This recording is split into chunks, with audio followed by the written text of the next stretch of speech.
என் பேர் இனாயத்துல்லா.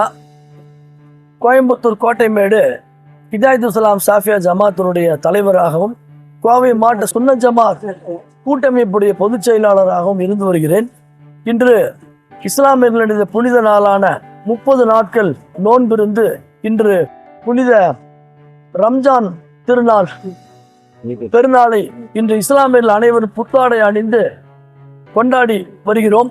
இன்று எங்களது கோட்டைமேட்டு பெரிய பள்ளி வாசலில் இன்று தொழுகையில் இஸ்லாமியர்கள் அனைவரும் மத நல்லிணக்கத்துக்காகவும் சமூக நல்லிணக்கம் போட்டும் சிறப்பு பிரார்த்தனை நடத்தப்பட்டது.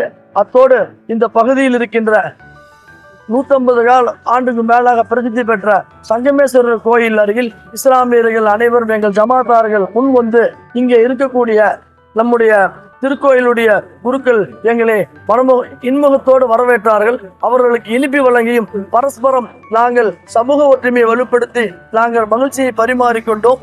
மேலும் இங்கு இருக்கக்கூடிய இந்துக்கள் எங்களுக்கு குருக்களும் இங்கு வந்திருக்கக்கூடிய ஆதீனம் அவர்களும் எங்களுக்கு பெருநாள் வாழ்த்துக்களை ரம்ஜான் வாழ்த்துக்களை எங்களிடம் தெரிவித்தார்கள். நாங்களும் இன்முகத்தோடு எங்களுடைய வாழ்த்துக்களை பரஸ்பரம் தெரிவித்துக் கொண்டு கோட்டைமேடு தமிழகத்துக்கு முன்மாதிரியாக கோயம்புத்தூர் மத ஒற்றுமைக்கு ஒரு சிறந்த இடமாக கோயம்புத்தூர் கோட்டைமேடு சிறந்து விளங்குகிறது. இது தமிழகத்திற்கு ஒரு மத ஒற்றுமைக்கு முன்னுதாரணமாக நாங்கள் கருதுகிறோம்.